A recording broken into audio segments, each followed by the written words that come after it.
Sa atin, bawat isa ay may pag-ibig sa kabataan. Napakaganda na sa pag-iisip pa lang ay sapat na para kumabog ang puso. Ang pelikulang Close to You ay kwento ng isang dalaga na laging naniniwala sa magagandang bagay at isang binata na tila walang pakialam, ngunit nagtatago ng isang mainit na puso sa likod ng kanyang katahimikan. Nagtagpo sila, dumaan sa mga pagsubok ng kabataan, at pagkatapos ay humarap sa mga pagpili na nagpilit sa kanila na matutong makinig sa kanilang sarili. Halina Ki, subaybayan ang matamis ngunit nakakabagabag na unang pag-ibig na ito. Nagsimula ito sa isang matinding labanan sa pagitan ng malamig na si Giang Bohan at ng mga batong pinamumunuan ni Yan Zhengwen, ang taong adik sa lollipop. Si Bohan ay hindi nagsasalita ng marami, mabilis na kumilos, isa-isang pinatumba ang mga lalaki, nang biglang dumaan ang bobong si Mingxi at nakita siyang mag-isa na nilalabanan ang grupo, kaya na-trigger ang kanyang pagiging bayani. Walang pag-aalinlangan, inihagis niya ang baso ng gatas sa kanila at seryosong nagbanta na tatawag ng pulis, ngunit sa kasamaang palad, hindi sila natakot at sa halip ay niloko siya. "Baby, tawagan mo nga ang pulis para sa akin." Pagkakita na hindi maganda ang sitwasyon, hinila ni Jiang Bohan si Mingxi at mabilis na tumakas. Huminto lang sila nang magtago sila sa likod ng pader at humihingal pagkatapos ng isang matinding habulan.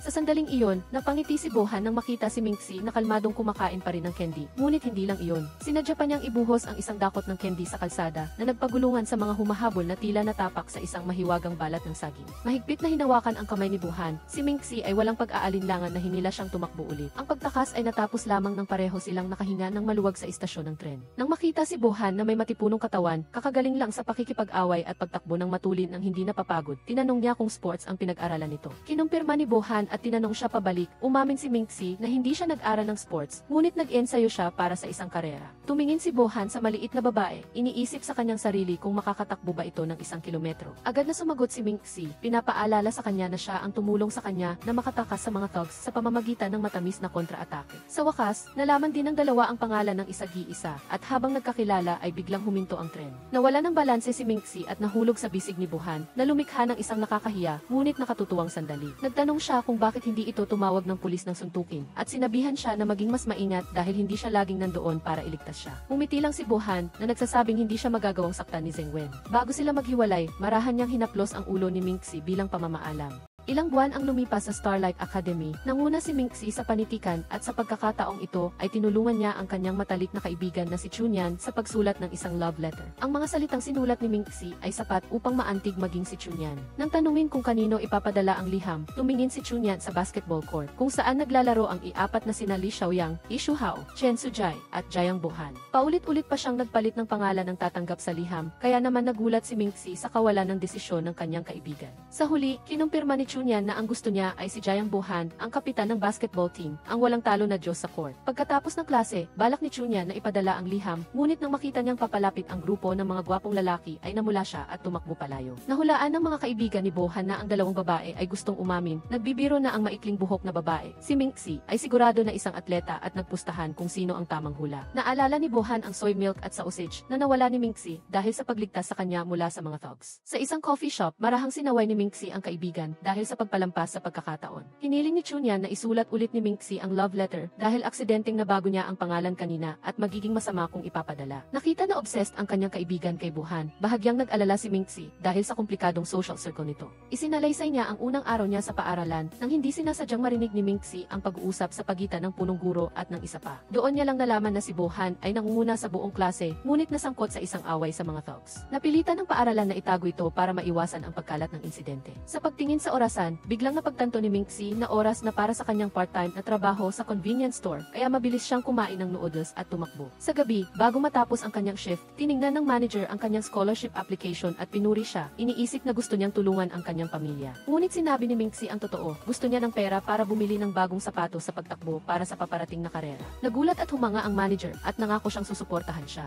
Bago umuwi, binigyan pa siya ng manager ng isang bag ng pagkain na malapit nang ma-expire. Sinabihan siya na ubusin ang lahat bago magbukas. Kinabukasan, namimigay ng flyer si Mingxi sa paaralan. Nang makita niya si Bohan, lumapit siya, ngunit hindi siya nakilala nito. Lumingon siya para tawagin si Chunyan, pinapaalala sa kaibigan na samantalahin ang pagkakataon habang walang tao para ibigay ang liham. Sa sandaling iyon, isang lumilipad na bola ang tumama sa ulo ni Mingxi at nawalan siya ng malay at bumagsak sa mga bisig ni Bohan. Nang mapansin na nahimatay si Mingxi, agad siyang binuhat ni Bohan papunta sa klinik. Samantala, pinulot ni Hishuhao ang mga nakakalat na flyer sa sahig at hindi sinasadyang nakita ang love letter. Ipinakita niya ito kay Li Xiaoyang at pareho silang nagkamali na akalaing si Mingxi ay gustong umamin kay Bohan. Sa klinik, nagising si Minxie at nakita si Buhan na nakaupo sa tabi niya. Sinabi niya na nakatulog siya ng mahigit 1 oras at nagkaroon ng bahagyang hypoglycemia dahil sa gutom at kakulangan sa tulog at binigyan siya ng tinapay. Agad na humingi ng paumanhin si Minxie sa pagistorbo sa kanya, ngunit marahang sinabi ni Buhan na hindi niya kasalanan. Inakala pa niya na ipapahingi ng tawad si Hishuhao at ang kanyang koponan. Dumating din si Chunyan para bisitahin si Minxie. Dahil dito, nagkunwari si Minxie na masakit ang ulo para manatili si Buhan na nagbibigay ng pagkakataon sa kanyang kaibigan na makalapit sa kanyang idolo. Hiningi pa niya ang numero ng telepono nito kung sakaling magkaroon ng komplikasyon, ngunit wala silang dalang telepono. Kaya humingi sila ng numero sa papel, ngunit napansin ni Chunyan na ang papel ay ang love letter, kaya binawi niya ito. Agad na sinulat ni Buhan ang kanyang numero ng telepono sa kamay ni Minxie. Sa sandaling iyon, si Tan Si Jiao, ang kapitan ng cheerleading team na lihim na may gusto kay Buhan, ay dumaan at nagalit nang makita ang eksena. Hinabol niya si Buhan nang umalis ito, tinukso ang babae bilang isang uri na nag-aaral habang nanliligaw sa mga lalaki at binalaan si Buhan na mag-ingat sa ganoong uri ng babae. Hindi man lang nag-abalang makipagtalo si Buhan at malamig na tumalikod at umalis. Nang gabing iyon, bumalik sina Minxie at Chunyan sa basketball court para hanapin ang mga flyers, kabilang na ang love letter na balak nilang ipadala. Si Chunyan ay labis na nag-aalala, natatakot na kung makukuha ito ng basketball team ay mapapahiya sila, habang si Minxie ay walang pakialam na nagsabi, gusto ko naman talagang ipabasa kay Buhan. Pagkatapos ay dumating si Tan Si Jiao at ang grupo ng mga cheerleader at sinabing nakuha na ng basketball team ang flyers at kung may kailangan si Minxie, sabihin lang. Kinuha ni Minxie ang malamig na bote ng tubig mula sa kanila bago pa siya makareact. Tumingin siya sa kanyang kamay at ang numero ng telepono na nakasulat doon ay nagkalat na. At mas masahol pa, ang love letter ay nakarating na kay Jayang Buhan. Binuksan niya ang liham at binasa at nang makita niya ang hugis puso ay napansin niya na may isa pang pangalan sa ilalim, si Li Xiaoyang. Hindi niya napigilan ang tumawa dahil sa kakaibang liham. Samantala, tinawagan ni Minxie ang numero ng telepono ng 78 beses, ngunit walang matagumpay dahil ang huling 2 numero ay nagkalat na. Nadismaya si Chunyan dahil ang love letter ay naging uso. Ngunit bago pa siya malungkot ay agad siyang tumakbo para sundan si Chen Sujai. Hindi sinasadyang nabangga ang isa sa mga tauhan ni Yan Zhengwen. Nakilala siya ng lalaki bilang ang taong nangahas na hadlangan sila noon, kaya giinutusan niya ang dalawa pa na pumunta sa convenience store kung saan siya nagtatrabaho para gumawa ng gulo. Habang abala si Minxie sa pagtawag, sumugod ang dalawang lalaki, nagkunwaring nagbebenta ng peking sigarilyo at humingi ng refund. Hindi na tinag si Minxie, mabilis siyang humingi ng resibo, kaya nagalit ang mga ito at sinira ang mga gamit. Sa sandaling iyon, dumating si Jayang Buhan at sa matatag na tinig ay sinabihan ang dalawa na umalis sa tindahan at huwag mang-api ng mga kababaihan. Sa ilang maayos na suntok, parehong nakabulagta sa sahig ang dalawang thugs. Nang bumangon ang isa at nagtanong, ano mo siya? Hindi nag-atubili si Buhan at sumagot, sa susunod, huwag na kayong mangahas na galawin ang girlfriend ni Han. Natigilan si Minxie, ang kanyang puso ay tila lumaktaw ng 3 pintig, pagkatapos ay mabilis na sumunod sa kanya nang hindi nag-iisip. Nang makabalik sila, hindi napigilan ni Minxie na tanungin si Buhan kung bakit sila nagpunta sa isang liblib na lugar upang ayusin ang problema. Kalmadong sumagot si Buhan, kung nag-away kami sa tindahan mo, baka mawalan ka ng trabaho kapag nalaman ng amo mo. Naging kalmado si Minxie nang marinig ito at ipinaliwanag na sinundan niya ito dahil nag-aalala siya na baka masugatan ito. Hindi pa rin maiwasan ni Minxie na magtaka kung paano siya dumating sa tamang oras. Maikli lang ang sagot ni Buhan, nagkataon lang na dumaan ako. Balak sana ni Minxie na kumuha ng ointment para sa sugat nito, ngunit tumanggi si Buhan at umalis ng walang maraming salita. Sa sandaling ito, naalala ni Minxie ang mga flyers na nahulog at narinig niya na nakuha ng basketball team ang mga ito. Hiniling niya na ibalik ang mga ito at kumunot ang noo ni Buhan, nagtatanong, kailangan mo lang ba ang mga flyers? Nagsimulang mag-alala si Minxie, baka nabasa na nito ang love letter. Isang hindi inaasahang customer ang pumasok sa tindahan, na pumutol sa kanilang pag-uusap. Habang abala si Minxie sa pag-aayos ng mga istante, tumunog ang kanyang telepono at si Buhan ang tumawag. Sinabihan niya siyang mag-ingat kung may mag-isa siyang night shift at pagkatapos ay bigla niyang binigay ang kanyang numero ng telepono. Sinabing tawagan lang siya kung may mangyari. Litong tanong ni Minxie kung paano niya nakuha ang numero niya. Hindi sumagot si Buhan at marahang sinabi, 7 ang bukas, maghihintay ako sa iyo sa gate ng paaralan. Pagkatapos ay umalis siya ng mabilis, iniwan siyang nakatayo doon ng tulala. Sa parehong oras, 2 tauhan ang nag-ulat kay Yan Zhengwen na personal na kinumpirma ni Buhan na si Minxie ang kanyang girlfriend. Si Tan Si Jiao, na nasa tabi, ay hindi sinasadyang narinig ang pag-uusap at nagalit kailan pa nagsimula ang dalawang iyon. Hula ni Yan Zhengwen na matagal na dahil nakita niya ang babae noong hinarap niya si Buhan. Sa isang mahinang tinig, hiniling ni Tan Si Jiao na huwag na niyang guluhin si Buhan, ngunit pinayuhan siya nito na sumuko na lang at sinabing siya lang ang taong tunay na gustong makasama siya. Malamig siyang sumagot, walang awa, kapatid lang kita. Yumuko siya at bumuntong hininga, hindi naman tayo magkadugo. Kinabukasan, pumunta si Minxie sa paaralan at nakita si Buhan na naghihintay na may hawak na stack ng flyers, ngunit mabilis niyang napansin na wala na ang love letter. Nang hiningi niya ito, malamig siyang sumagot na naipadala na ang liham at hindi na ito mababawi. Pagkatapos ay nang insulto na ang kanyang liham ay parang template lang na maaari lang palitan ang pangalan at ipadala kahit kanino. Galit na ipinaliwanag ni Minxie na ang sulat ay isinulat niya, ngunit ang taong may gusto sa kanya ay ang kanyang kaibigan, hindi siya, ngunit hindi pa rin siya naniwala, at sinubukan pa siyang tanungin tungkol sa nilalaman ng liham upang patunayan ito. Walang kahirap-hirap na sinagot ni Minxie ang ilang mga tanong, ngunit nag-aatubili siya sa huling tanong na nagdulot kay Bohan na magpasya na hindi siya ang tunay na sumulat. Ngunit habang aalis na siya, tinawag niya ito pabalik gamit ang isang quote, mula sa liham ang iyong mga labi ay mailasa ng strawberry. Gusto mo bang tikman? Dahil dito ay lumingon siya, itinulak siya sa dingding at bumulong sa kanyang tainga. Hindi ko gusto ang lasa ng strawberry, bago ibalik ang liham sa kanya. Hindi inaasahan na itala ni Tan si Jiao at ng kanyang mga kaibigan ang eksena at galit na inilabas ang buong nilalaman ng liham sa buong paaralan kasama ang mga pahiwatig tungkol sa relasyon ni Minxie at Bohan. Nagulat si Minxie nang makita ang mga love letter na nakakalat kung saan-saan. Ang kanyang mga salita ay naging katatawanan, ang buong paaralan ay nag-usap-usap, may nagtanong pa nga, ang iyong mga labi ba ay may lasa talaga ng strawberry. Nahihiyang sinuot ni Minxie ang kanyang sombrero at tahimik na pumasok sa klase, nasasaktan at nagdududa na baka si Bohan mismo ang nasa likod ng lahat para lokohin siya. Ngunit pagkatapos noon, lumitaw siya, hinila siya palabas ng klase at itinulak siya sa railing sa gitna ng pagtingin ng lahat. Tinatanong niya siya kung bakit niya inilabas ang love letter na iyon, habang si Minxie ay patuloy na itinanggi ito at sinasabing siya ang dapat paghinalaan. Ako ay isang bagong estudyante na hindi pa nakakasanayan sa kapaligiran, ngunit nagkamali ang buong paaralan at ako ay binoykot pa, ngunit nakakagulat. Hinawakan ni Bohan ang kanyang kamay at hinila siya sa seremonya ng papuri para sa basketball team at marahang nangako, hindi kita hahayaang maboykot. Sa seremonya ng papuri para sa school basketball team, lihim na inilabas ni Tan si Jiao ang mga intimate na larawan ni Minxie at Bohan na nagdulot ng gulo sa buong paaralan. Sa gitna ng mapanuring mata at walang tigil na bulungan, hindi inaasahang hinawakan ni Bohan ang kamay ni Minxie at umakyat sa entablado na hinarap ang buong bulwagan na nanlalait sa kanila.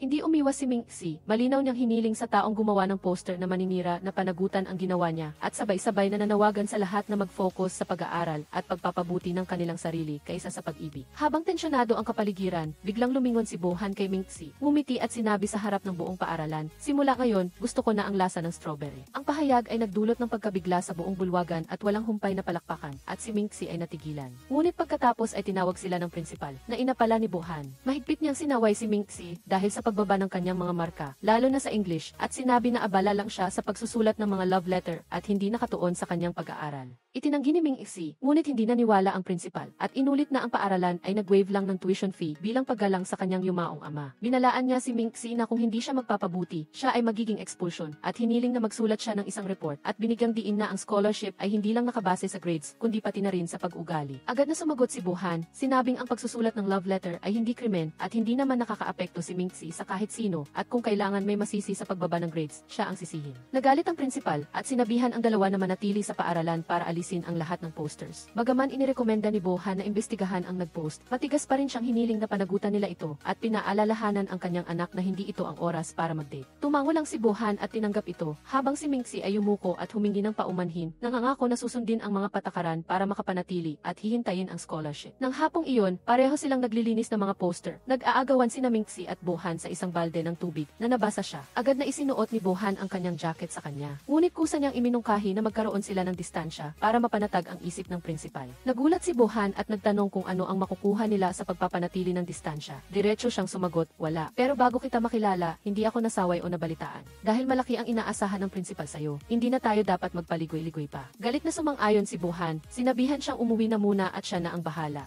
Tinanggihan niyang ibalik ang kanyang jacket, ngunit pinagsabihan siya ni Han na umalis at alalahanin ang sinabi niya na magkaroon ng distansya. Napilitang umalis si Ming Efi, habang si Tan si Jiao ay natanggal sa isang mahalagang performance dahil sa kawalan ng focus sa rehearsal, na ikinagalit ng kanyang ina. Hiniling niya na bawiin niya ang posisyon sa anumang paraan at hinikayat pa siyang gumamit ng anumang paraan. Galit at nasaktan, hinarang ni si Jiao ang sasakyan ni Bohan, sinasaway siya na hindi siya pinapatawad. O dahil ba may Minxie ka na sa puso mo? Binigyang diin niya na siya ay childhood friend nito, mas maganda ang background at hindi higit kay Minxie. Ngunit malamig na sumagot si Bohan na hindi siya naghuhusga ng sinuman batay sa material na kondisyon, at ang kanyang katigasan ng ulo ang nagpapagod sa kanya. Humingi siya ng paumanhin dahil minsan niyang naantig ang kanyang damdamin, ngunit hindi maaaring pilitin ang pag-ibig. Nang galit na nagbanta si Jiao, kung gusto mo si Minxie, hindi ako magpapatahimik, sumagot si Bohan na ang mga labi ay nakatikom at punong-puno ng hamon, subukan mo. Kinabukasan, isiniwalat ni Minxie kay Chunyan na si Bohan ay anak ng prinsipal. Ngunit narinig ito ni Bohan at agad siyang siyang binalaan na huwag basta-bastang magbubunyag ng mga sikreto ng iba. Nagmadali si Minxie na humingi ng paumanhin at gusto pa niyang ibalik ang jacket. Ngunit malamig na sinabi ni Bohan na ang jacket ay isang regalo. Ginawang usap-usapan ng mga estudyante sa paligid. Iniisip na wala na siyang interes kay Bohan habang siya naman ay patuloy na sumusunod sa kanya. Pagkatapos ng ilang beses na aksidenteng pagkikita, sinimulan ni Bohan na iwasan si Minxie na lalong nagpalala sa pag-aalinlangan ng mga tao sa kanilang relasyon. Kalaunan, mabilis na dumating si Chunyan na may hawak na hairdryer upang tulungan ang kanyang kaibigan na alisin ang mga fried love notes. Hindi niya inaasahang makita ang buong basketball team na abala sa pag-aalis ng mga fried notes, kaya sa sobrang hiya, umikot siya at balak umalis ng aksidenteng madapa at maswerteng nasalo ng isang gwapong lalaki. Dinalhan ni Minxie ng tubig ang dalawa at sinamantala na rin niya ang pagkakataong putulin ang matamis na sandali nila. Nagulat din siya nang makita niya ang grupo ng mga kaibigan ni Bohan na tumutulong at ayon kay Hishu Hao, utos daw iyon ng kanilang kapitan.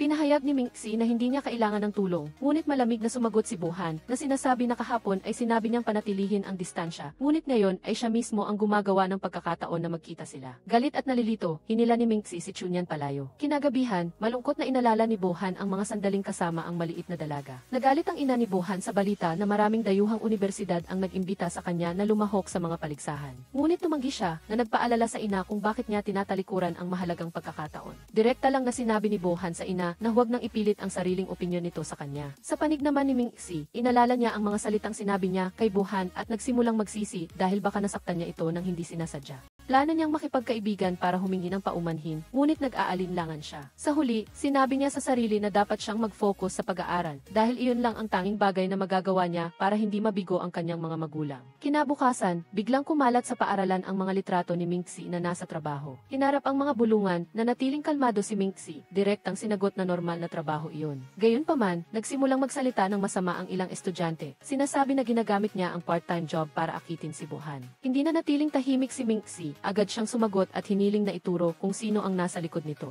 Sa mismong sandaling iyon, dumating si Qin Zijiao na nagpakita ng tiwala kay Minxie sa panlabas, ngunit matalinong nagpapahiwatig na hindi simple si Bohan, na si Minxie ang dahilan ng pagkapahiya ni Bohan. Napagtanto na si Bohan lang ang nakakaalam tungkol sa part-time job. Naisip ni Minxie na siya ang nag-leak ng impormasyon, kaya agad siyang umalis para harapin siya. Nang walang pag-aatubili, tinawag niya ang kanyang kapatid na isang parasitong nabubuhay sa iba, habang siya, kahit mahirap, ay namumuhay ng marangal. Ngunit pagkatapos niyang magsalita, napagtanto niya na nasa gitna siya ng mga lalaking naghubad, kaya mabilis siyang tumalikod at tumakas sa kahihiyan. Tumakbo si Chunyan sa likuran niya, hindi nakalimutan na kumuha ng litrato ng nakakaakit na sandali. Sa sandaling iyon, inilabas ng lahat ang kanilang mga telepono at doon nila nalaman kung bakit galit na galit si Minxie. Samantala, nang makita ni Bohan ang patuloy na pagkalat ng mga masasamang mensahe, mabilis niyang hinabol si Minxie na may mukhang puno ng pag-aalala. Sinubukan niyang ipaliwanag na hindi siya ang nasa likod ng insidente tulad ng iniisip nito. Inamin din niya na tama na siya ay nabuhay sa karangyaan, kaya hindi pa niya naranasan ang hirap tulad niya. Ngunit hindi raw siya namimili ng tao base sa yaman, antas sa lipunan, o kaya sa hinahamak ang sinuman. Nakita ni Minxie ang sinserong ugali ni Bohan kaya siya ay sumang-ayon.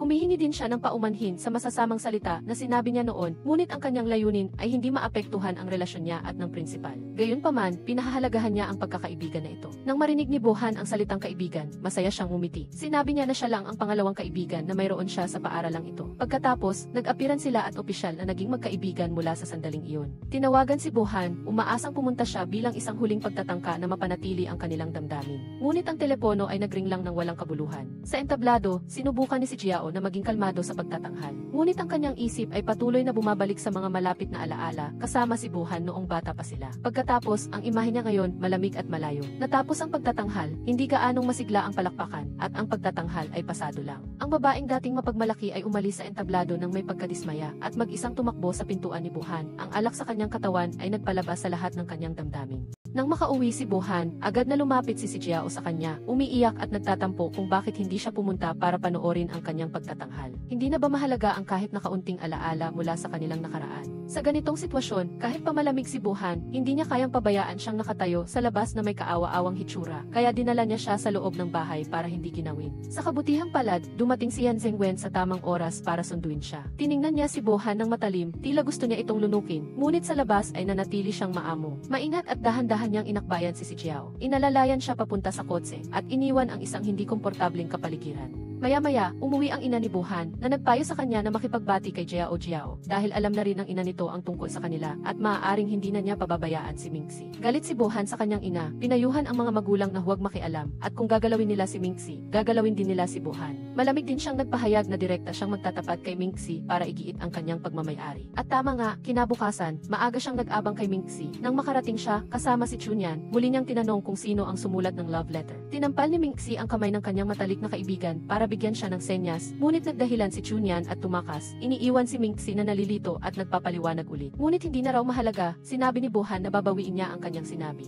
Mula ngayon ay ayaw na niyang maging kaibigan niya, na ikinagulat ni Mingxi. Akala niya ay may nagawa na naman siyang mali, ngunit agad na nagtapat si Buhan. Gusto kita. Gulat na gulat si Mingxi, tinakpan niya ang bibig ni Buhan dahil alam niyang may malaking mangyayari. Pagkatapos, nagdahilan siya na sagutin ni Buhan ang tawag at mabilis na tumakbo papasok sa silid-aralan. Pala, nakita ng prinsipal ang eksena, tinawagan si Buhan para bigyan siya ng babala, ngunit buong tapang na sumagot si Buhan. Sinabi niya na iyon mismo ang pinakananais niya sa sandaling iyon. Kinabukasan, pansamantalang sinuspinde si Qin si Jiao ng kanyang ina. Pinipilit siyang manatili sa bahay para mag-isip-isip. Dati na siyang masama ang loob, ngayon ay mas lumala pa ang kanyang pakiramdam dahil sa pagkakakulong. Sa sandaling iyon, dumating si Yan Zhengwen na may dalang agahan, ngunit wala siyang nasabi. Napagsigawan si Buhan ni si Jiao. Inihagis ang stuffed toy sa kanyang mukha at pinapaalis. Hindi nagalit si Zhengwen at hindi rin siya nakipagtalo. Marahan lang siyang nagsabi, kung nagugutom ka, bumaba ka at kumain, iniwan ko roon. At masunuring naghintay, pagkatapos ng ilang sandali na nakahiga sa silid, sa wakas ay lumabas din si Jiao para kumain. Habang kumakain, tinanong niya ang tungkol sa nangyari kagabi, umiyak ba ako kagabi, at may sinabi ba akong walang kabuluhan. Umiti si Zhengwen, marahang sumagot, hindi, napakabait mo, at wala kang ginawang nakakahiya. Sa katotohanan, umiyak siya at walang tigil na sinisisi si Buhan, ngunit pinili niyang panatilihin ang kanyang dangal. Nanahimik si Jiao sandali, pagkatapos ay tumingala at tumingin sa kanya, at marahang sinabi, pwede mo ba akong tulungan sa isang bagay?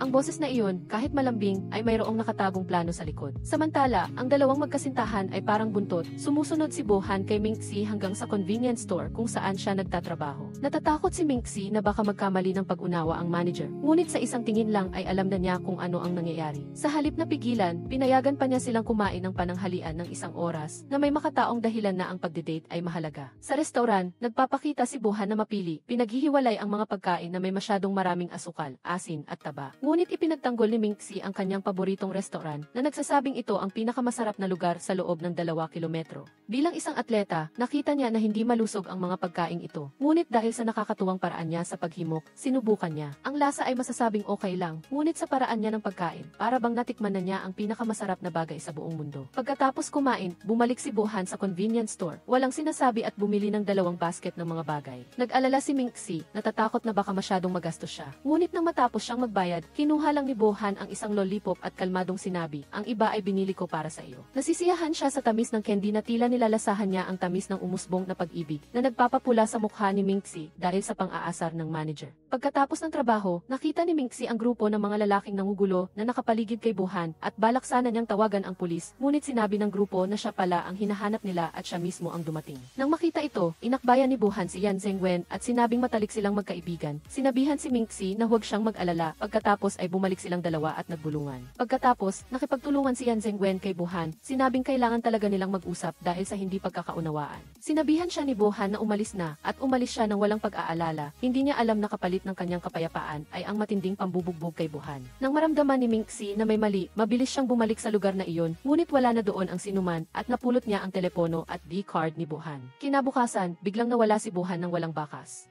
Nag-aalala na tumakbo si Mingxi sa G6 para tanungin ang kanyang mga kaibigan, ngunit walang nakakaalam kung nasaan siya. Sinabi niya ang tungkol sa telepono, natatakot na baka may nangyaring masama. Inaliw siya ni Li Xiaoyang, habang si He Shuhao naman ay hinarangan si Mingxi nang gusto niyang ibalik ang telepono. Malamang na gusto niyang gawin niya iyon ng mag-isa dahil tila ito ay isang ipinagbabawal na bagay ng kapitan. Sa huli, ibinigay ni Xiaoyang kay Mingxi ang address ng bahay ni Buhan. Kinagabihan, kahit nasa trabaho, hindi mapakali ang puso ni Mingxi. Iminungkahi ng manager na umalis na siya sa kanyang shift at mabilis siyang umalis. Pala, si Buhan ay maraming sugat dahil pinilit siya ni Yan Zhengwen na pumili sa pagitan ng pakikipagkita kay Qin si Jiao o mabugbog hanggang sa mamatay. At pinili niyang magpabugbog para lang hindi madawit si Mingxi. Nang dumating si Ming-Isi sa bahay, balak lang niyang ibalik ang telepono. Nagulat si Buhan ngunit bumiti pa rin ng malumanay. Nag-alangan si Mingxi na umalis, ngunit nakita niya si Jiao at Zhengwen na paparating kaya mabilis siyang nagtago sa loob ng bahay. Kumatok si Jiao sa pinto, humihingi ng paumanhin kay Buhan dahil sa ginawa ni Zhengwen sa kanya at sinabi niya na nakita niya si Mingxi sa loob loob ng kanyang bahay. Malamig na binuksan ni Bohan ang pinto. Marahan na bumati si Mingxi na nagpagalit kay si Jiao at gusto siyang lapain. Sabi ni Bohan na mayroon siyang bisita at hindi siya makakapag-entertain at isinara niya ang pinto. Pumasok ulit sa loob para aliwin si Mingxi at hintayin na umalis sila at pagkatapos ay ihahatid niya siya pauwi. Ibinigay ni Mingxi sa kanya ang napulot niyang gamit at nahihiyang tinakpan ang kanyang mga mata dahil inakala niyang isang sensitibong bagay pero pala ay airdrops lang iyon. Samantala, sobrang selos si Jiao na naalala niya ang payo ng kanyang ina na dapat gamitin niya ang lahat ng paraan para makuha ang kanyang layunin kaya agad siyang tumawag sa ina ni Bohan at sinabing uwi siya dahil gusto niyang pumunta doon. Pagkatapos, inalok ni Bohan si Mingxi ng strawberry milk. Nagulat siya at tinanong, may kinalaman ba sa kanila ang pagtigil mo sa pag-aaral? Umiti lang siya at hindi sumagot na lalo siyang nag-alala. Sa mismong sandaling iyon, tumunog ang doorbell na ikinagulat niya na nagpatapon ng kape sa damit ni Bohan. Pumasok ang ina ni Bohan, inanunsyo na paparating si Jiao para bumisita at nang makita niya ang strawberry milk, lumaki ang kanyang mga mata at nagtanong, kailan pa nagustuhan ng anak ko ang ganitong klaseng inumin?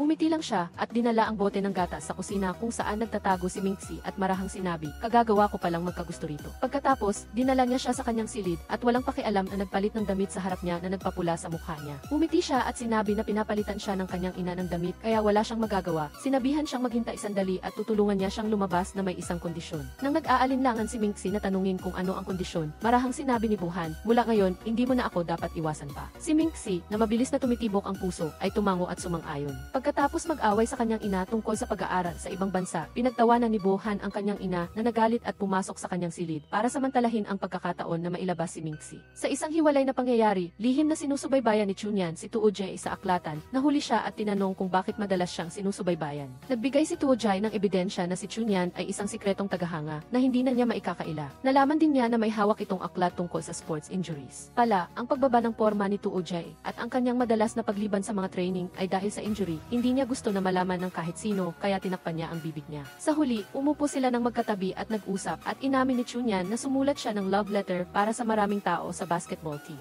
Hindi para manligaw, kundi para hatiin ang nararamdaman, kaya ang sakit na mararanasan kapag tinanggihan ay hindi masyadong matindi. Nang marinig ito, hindi na iwasan ni Tuojie na mabigla dahil may ganitong klaseng cute na pagka-inosente. Samantala, nabasa si Mingxi nang dumaan ang isang sasakyan at tumalsik ang tubig. Pumunta siya sa aklatan at aksidenteng nakita si Chunyan at Tuojie na magkasama. Nagduda dahil hindi niya nakita ang pangalan ni Tuojie sa listahan ng mga sinulatan ni Chunyan ng liham. Ngunit nagkibit balikat lang si Chunyan at kalmadong sinabi, gusto ko ang lahat ng gwapo. Kinabukasan, habang tumatakbo si Mingxi papunta sa paaralan, nakita niya si Bohan na naghihintay na may dalang agahan. Sinisi niya siya dahil sa pagtakbo ng walang laman ang tiyan na nagdulot ng hypoglycemia. Nahiya siyang nagpaliwanag ngunit marahan niyang hinaplos ang kanyang buhok at sinabihan siyang sumakay sa bisikleta para hindi malate sa klase. Pagkatapos ay hinawakan ang kanyang kamay, niyakap at dinala hanggang sa tarangkahan ng paaralan. Inihingi na pasalamatan siya. Nang matapos siyang magpasalamat, tumalikod siya at aksidenteng nahulog ang kanyang bag sa bisikleta. Kaya humingi siya ng paumanhin at itinumba ang bisikleta. Nangako siyang babalikan niya ito pagkatapos ng klase at mabilis na tumakbo papasok sa silid-aralan. Iniwan si Bohan na nakangiti habang nakatingin, hindi niya inaasahan na nakita ng kanyang ina ang eksena mula sa malayo. Nang kolektahin ng class leader ang mga papers, napansin ni Mingxi na wala ang kanyang essay. Pagkatapos ay tinawag pa siya sa opisina ng principal. Pinaalalahanan siya ng principal na hindi pa niya naabot ang standard sa English at hindi pa niya naisusumite ang kanyang essay. Itinanggi ni Mingxi na nakakaapekto sa pag-aaral niya ang part-time job. Sinabing gusto niya pa rin makuha ang scholarship. Nang makita ang kanyang seryosong ugali, lumambot ang principal. Hinikayat siya at binigyan pa ng bagong uniforme. Samantala, ang essay ni Mingxi ay ninakaw at sinunog ni si Jiao. Kalmadong sinabi niya, ang laro ay nagsisimula na ngayon. Nang may bago na siyang uniforme tulad ng kanyang mga kaibigan, masaya siyang bumalik para itayo ang natumbang bisikleta. Ngunit muling itinumba ni si Jiao ang bisikleta at sinabing, interesado lang si Bohan sa iyo dahil bago ka. Malamig na sumagot si Mingxi, ang problema ninyong dalawa ay kayo ang mag-ayos, wag mo akong idamay. Sa mismong sandaling iyon, lumitaw si Bohan at seryosong sinabi kay si Jiao na huwag siyang maging masyadong sobra. Direktang sinabi ni si Jiao na kung hindi siya papansinin, gagawin niyang target si Mingxi para ibuhos ang kanyang galit. Hiniling ni Bohan na mag-usap sila ng maayos, sinabi na ito ang huling pagkakataon niya. Nag-aatubili si Jiao na humingi ng paumanhin at nagpakita ng intensyon na makipagbati. Ngunit sinabi ni Bohan na hindi pa rin niya makalimutan ang nakaraan. Ayaw din niyang mag-aksaya ng oras niya, sinabi niyang ganoon pa rin siya at magkaiba ang kanilang landas. Pagkatapos niyang magsalita, umalis siya ng may determinasyon, iniwan siya na nalilito pa rin. Umulan at nabasa si Mingxi pagkatapos niyang itayo ang bisikleta. Tumunog ang kanyang telepono at sinabi sinabi ng kanyang ina na hindi siya makakauwi dahil sa isang malaking order at magpapadala siya ng pera sa katapusan ng linggo. Pinayuhan siya ng kanyang ina na subukang maging bahagi ng grupo. Huwag hayaang ihiwalay siya, ngunit mahinang humiti lang si Mingxi at sinabing hindi niya kailangan ng pera, ang kailangan niya ay scholarship. Sa paaralan, patuloy na nagbubulungan ang mga kaklase sa likod niya na sinasabing hindi siya karapat-dapat sa paaralang puno ng mga elite. Aksidenteng natumba ang bisikleta, tumama sa paa ni Mingxi at naramdaman niya ang matinding sakit. Nanginig siya at naaalala ang kanyang ama noong bata pa siya na binabantayan at protektado siya. Ngunit ngayon, mag-isa siya at naawa sa sarili. Biglang lumitaw si Buhan na may dalang payong, marahan siyang tinulungan na tumayo at tinanong niya kung tinatawanan din ba siya nito tulad ng iba. Siyempre hindi at ang tanging inaalala niya ay ang kanyang kalusugan. Sa ilalim ng malakas na ulan, dinala niya siya sa kanyang sasakyan at inabutan siya ng tuwalya para punasan ang kanyang buhok. Sinabi niya na dahil lang ito sa sobrang stress at bigla siyang binuhusan ng tubig ulan at pareho silang tumawa. Hinubad niya ang kanyang jacket at pinunasan ang kanyang buhok sa isang natural na paraan na tila pamilyar na sa kanya. Nag-alok si Bohan na ihatid si Mingxi pauwi. Dinala niya siya sa kanyang bahay at inabutan siya ng lumang damit ng kanyang ama para magpalit. Nagulat siya nang malaman na mahigit isang taon nang patay ang kanyang ama. Ngunit marahan lang niyang sinabi na sanay na siya. Humingi siya ng tulong sa kanya sa English para makuha ang scholarship at agad siyang pumayag. Simula noon, tuwing umaga ay tinuturuan niya siya at sumusunod din siya sa kanya kapag tumatakbo siya papunta sa paaralan. Isang araw, na-sprain ang kanyang paa, dali-dali siyang inalalayan ni Jiang Buhan. Sa gabi, dumaan siya sa isang convenience store para bilhan siya ng gatas. Unti-unti, ang distansya sa pagitan nila ay lumalapit. Inimbitahan ni Buhan si Ming Efi sa isang marangyang restaurant at pagpasok pa lang niya ay namangha na siya. Sa sobrang pagkamangha, tumingin siya sa paligid at mahinang sinabi na masyadong maluho ang lugar na ito at iminungkahi na lumipat sa isang mas simpleng restaurant, ngunit pumiti lang siya. Sinabing treat niya ito ngayon at gusto lang niyang kumain kasama siya dito. Ang bawat putahe ay mainat na inihanda, ang mainit na ilaw at malambot na musika ay nagdagdag sa espesyal na kapaligiran. Galanting kumuha si Buhan ng pagkain para kay Ming Efi. Nang makita niya itong nahihirapan sa paggamit ng kutsilyo at tinidor, ngumiti lamang siya at tahimik na nagpakita kung paano ito gamitin. Pagkatapos ay pinalitan ang kanyang pagkain para sa kanya. Sa pagtatapos ng hapunan, ngumiti si Ming Efi at nagpasalamat. Pagkatapos ay pabirong sinabi na kung mapapabuti ang kanyang midterm exam score, may tuturing na bayad na ang utang para sa hapunan na ito. Mahinang umiling si Buhan. Hindi niya inaasahan na mababayaran ang utang na iyon ng ganoon kaaga. Pagkatapos niyang magsalita, hinimas niya ang kanyang buhok. Hinayaan siyang mag-isip kung ano pa ang utang niya. Pagkatapos ay magkasama silang naglakad pabalik at hindi niya nakalimutan na suriin ang kanyang mga lumang aralin at pinasabihan siyang tawagin siyang guro. 2 beses lang niya itong tinawag bago tumakbo at sa ganoon, ang malamig na si Buhan ay muling nagbago dahil sa kanya. Isang umaga, gaya ng dati, dumaan si Buhan sa isang convenience store. May dalang mga materyales sa pag-aaral para kay Ming E. Bago niya ibigay, hindi niya nakalimutang haplusin ang kanyang ulo. Isang kilos na naging ugali na, malumanay at malapit nang hindi nangangailangan ng maraming salita. Ngunit ang sandaling iyon ng pagiging malumanay ay palihim na kinuhanan ni Yan Zhengwen. Pagkatapos ay pinutol niya ang bahagi kung nasaan si Buhan. Iniwan lamang ang larawan ni Ming Efi at ilang malabong anggulo at ipinadala ito kay Qin Si Jiao. Hindi niya nakilala ang lalaki sa larawan na si Buhan at malamig siyang nagsabi na ang tanging hiling niya sa kaarawan na ito ay ang mawala si Ming E.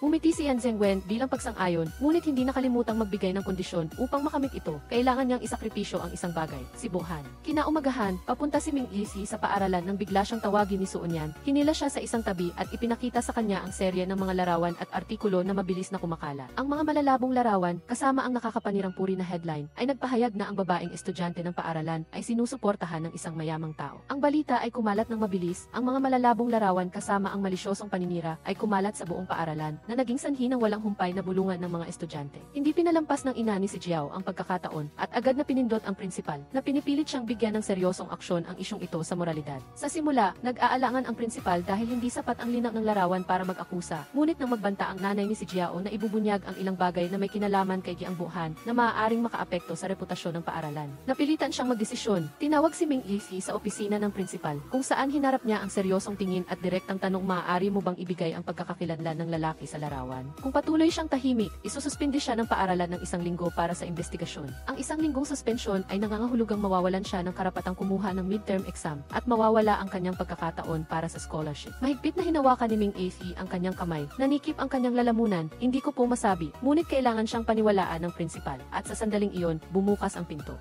Pumasok si Bohan, ang kanyang boses ay may determinasyon, hindi na kailangan mag-imbestiga, ako ang taong iyon. Pagkaalis ni Ming Isi sa opisina ng prinsipal, agad na hinarap ni Bohan ang kanyang ina, kinwestiyon kung nakikilala niya ang kotse sa larawan bilang kanyang kotse. Binalikan niya ang nakaraan kung saan pinilit ng kanyang ina na tumigil sa pag-aaral si Ming Isi dahil sa paniniwala na makaapekto siya sa kanyang performance. Ngayon, sinusubukan niyang hadlangan si Ming Isi na kumuha ng midterm exam dahil lamang sa ilang siniraang larawan. Ipinahayag niya na ang exam na ito ay isang mahalagang pagbabago para kay Ming Isi at hindi niya matatanggap na masuspindi siya. Lalo na nang malaman niya na hindi lang siya nahaharap sa pressure sa kanyang mga marka, kundi pati na rin sa mahirap na sitwasyon ng kanyang pamilya. Inilihim ni Bohan na hindi mahalaga kung maapektuhan man ang kanyang pag-aaral. Mas mahalaga na makapagpatuloy sa pag-aaral si Ming Isi. Nagalit ang kanyang ina, hindi makapaniwala na ang kanyang anak ay isusuko ang kanyang maliwanag na hinaharap sa ibang bansa para sa isang babae. Sinigawan siya ni Bohan na alalahanin ang tunay na dahilan at kung wala ba siyang anumang pananagutan dito. Ang kanyang matatag at diretsahang ugali ay nagpatahimik sa kanyang ina sa kauna-unahang pagkakataon. Hindi siya nakapagbigay ng sagot. Sa isang sulok, galit si Sonia nang malaman na nasuspinde si Ming Isi. Ngunit pinakalma pa rin niya ito at sinabing isipin na lang itong bakasyon at humingi pa ng tulong sa pagkokopya ng mga lecture. Pagkatapos ng paghaharap nila ng kanyang ina, wala na si Bohan sa isip na maglaro ng basketball. Ang imahe ni Ming Isi noong unang araw niya sa barbershop ay bumalik sa kanyang isipan. Sa araw na iyon, ibinenta niya ang kanyang mahabang buhok para magkapera. Pagkatapos ay tuwang-tuwa siyang tumawag sa kanyang ina. Ibinalita na nanalo siya ng scholarship kaya hindi na kailangan pang magpadala ng pera. At sinabihan ang kanyang ina na alagaan ang sarili dahil kaya na niyang alagaan ang sarili. Isang hapon na umuulan, sa kanyang daan, biglang hinila si Ming Isi ng isang lalaki. Lumalabas na tumatakas siya sa mga humahabol sa kanya. Nang ligtas na siya, inalis niya ang kanyang sombrero, inilantad ang pamilyar na mukha, si Jing Chu, ang kaibigan sa pagkabata ni Ming Isi. Bago siya masayahan, lumitaw si Bohan na nagpapakita ng pag-iingat sa hindi kilalang tao sa tabi niya na nagdulot ng tensyon sa hangin.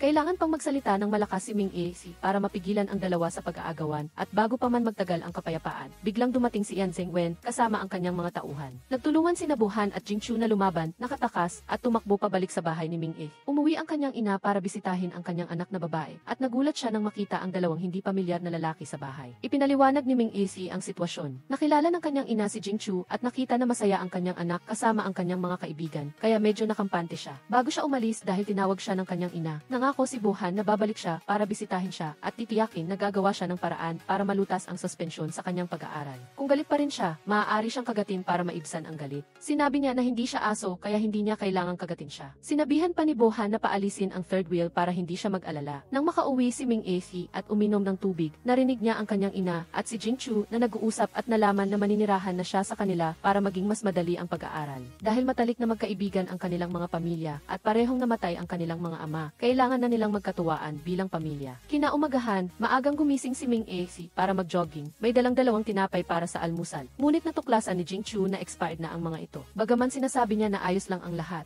hindi pa rin ito sapat para maintindihan ni Jing Chu kung gaano siya kahirap. Malumanay siyang inabutan ng tissue para punasan ang kanyang bibig na nagpagulat kay Ming Isi sa pagiging maalalahanin ng kanyang kaibigan sa pagkabata. Curious siyang nagtanong kung mayroon na siyang kasintahan at umiling lamang ito bilang tugon. Sa isa pang pangyayari, hindi sinasadyang nagkita sina Soonyan at Chen Sujai sa ospital at nagulat siya nang malaman na may punit siya sa ligament at cartilage kahit na mukhang malakas siya ngayon. Tiniyak ni Sujai sa kanya na magiging maayos ang lahat basta't magpa-araw siya at uminom ng calcium. Siya lang ang nakakaalam ng sikreto niyang ito dahil kung malalaman ng basketball team, pipilitin siyang magpahinga. Samantala, dahil suspendido na si Bohan sa paglalaro, hindi siya maaaring wala. Pagkatapos, humiga silang dalawa sa damuhan para magpa-araw. Sa kauna-unahang pagkakataon ay naramdaman ni Soonyan ang kapayapaan sa yakap ng isang gwapong lalaki. Samantala, galit na pumasok si Jiao sa training room at kinwestiyon si Yan Zhengwen kung bakit niya kailangang isakripisyo sige ang Bohan sa ganitong paraan, ngunit malamig niyang sinagot na may presyo ang lahat. Tiningnan niya ang kanyang nakatatandang kapatid na laging maalalahanin sa kanya, ngunit ngayon ay naging malamig. Sa kauna-unahang pagkakataon, nakita niya siyang kakaibang kaakit-akit. Ang kanyang mga kalamnan ay matipuno at ang pag-inom niya ng tubig ay nagpapabasa sa kanyang matipuno na dibdib. Samantala, upang matulungan si Ming Isi na makabalik sa paaralan, nagpakumbaba si Bohan at humingi ng tulong kay Jiao. Hiniling sa kanya na kausapin ang kanyang ina upang hindi pilitin si Ming Isi na tumigil sa pag-aaral sa school board. Inalok siya ni Jiao ng kondisyon kailangan niyang makipag-date sa kanya sa loob ng isang araw, sa susunod na pagtatanghal, at kailangan pa siyang bigyan ng bulaklak sa harap ng maraming tao. Para kay Ming Isi, napilitang pumayag si Bohan. Kaya, sa buong araw na iyon, kailangan niyang maging parang anino ni Jiao, na nagpapaisip sa lahat na nagkabalikan ang dalawang magkababata. Sa pagtatanghal, umakyat siya sa entablado at ibinigay ang bulaklak kay si Jiao, na agad na yumakap sa kanya. Ang sandaling iyon ay kinuhanan ni Suonyan at ipinadala kay Ming Efi. Nang matanggap ang larawan, nagalit si Ming Efi. Ang mga lumang hinanakit ay bumalik, ngunit pinilit niyang manatiling kalmado. Natuklasan ito ni Jingchu at ibinahagi na nakita niya ang dalawa na magkasama noong 2 taon na ang nakakaraan.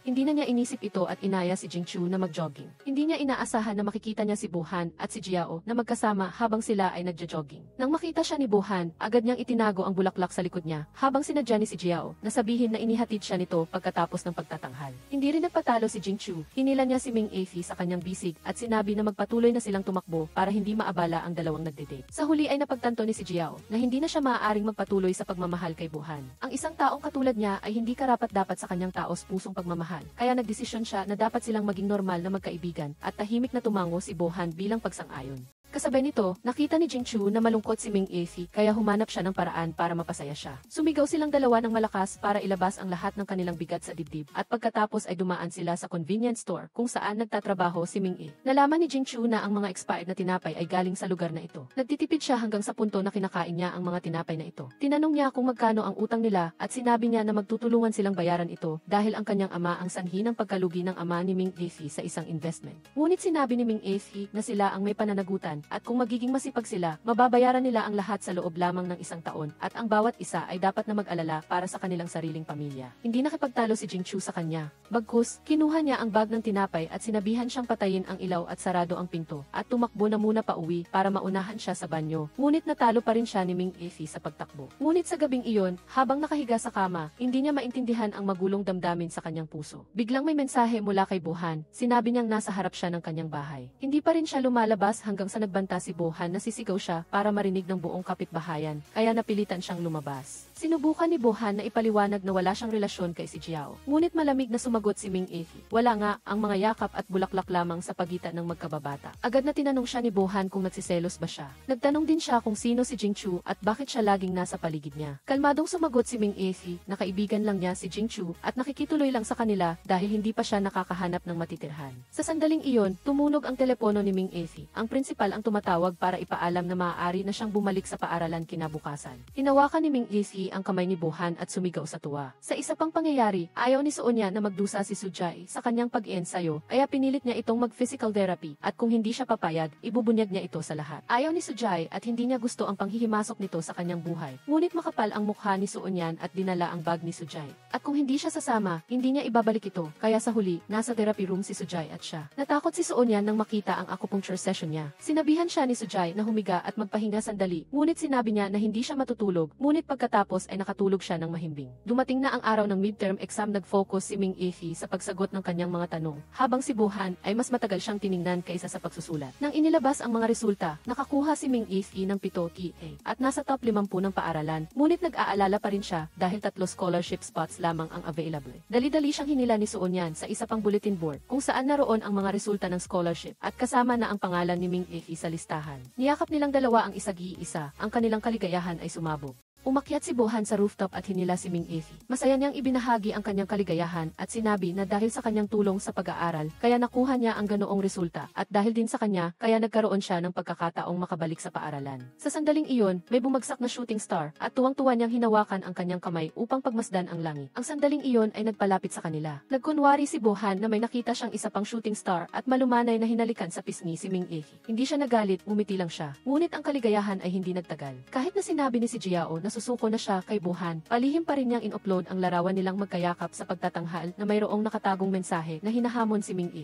Nakita ni Suonyan ang larawan at agad na ipinadala kay Ming E. Mula sa masaya, biglang nalungkot ang kanyang damdamin. Pakiramdam niya ay niloko siya ng ang taong nagsabi na gusto siya ay malapit sa iba. Lahat ay nagulo sa kanyang isipan na nagdulot ng galit sa kanya. Kinaumagahan, dahil wala na siyang gana na mag-jogging papunta sa paaralan, hiniling ni Ming E kay Jingchu na ihatid siya. Nang makita ito ni Bohan, nagalit siya, ngunit malamig lamang siyang sumagot na wala siyang pakialam kung sino ang maghahatid sa kanya. Sa panahon ng recess, kahit na naglalaro siya ng basketball, laging tinitingnan ni Bohan si Ming E. Sinubukan siyang tawagin at makipagkita pagkatapos ng klase, ngunit tinanggihan ulit siya. Sa sandaling iyon, tinawag ng principal si Ming E para makipag-usap sa kanya ng pribado. Tinanong siya kung bakit hindi siya nag-swimming, kung ito ba ay may kinalaman sa kanyang nakaraan at sa kanyang namatay na ama. Tapat na sinabi ni Ming Esi na maaari niyang gamitin ang iba pang mga asignatura upang bumawi sa mga marka. Ngunit seryosong sinabi ng prinsipal na sikat ang paaralan dahil sa paglangoy. Ayaw ng prinsipal na tumakas si Ming Esi. Binigyan niya siya ng swimming pass at sinabihan siyang panatilihing lihim ito at humanap ng angkop na coach. Nang lumabas si Ming Esi, tinanong siya ni Bohan kung ano ang sinabi ng prinsipal. Ngunit saglit lang siyang sumagot na paalala lang ito na mag-aral ng mabuti at pagkatapos ay umalis na siya. Mula sa malayo, nakita niya na sinundo siya ni Jingchu at sa kanyang puso, nakaramdam siya ng galit, pag-aalala at kawalang magawa.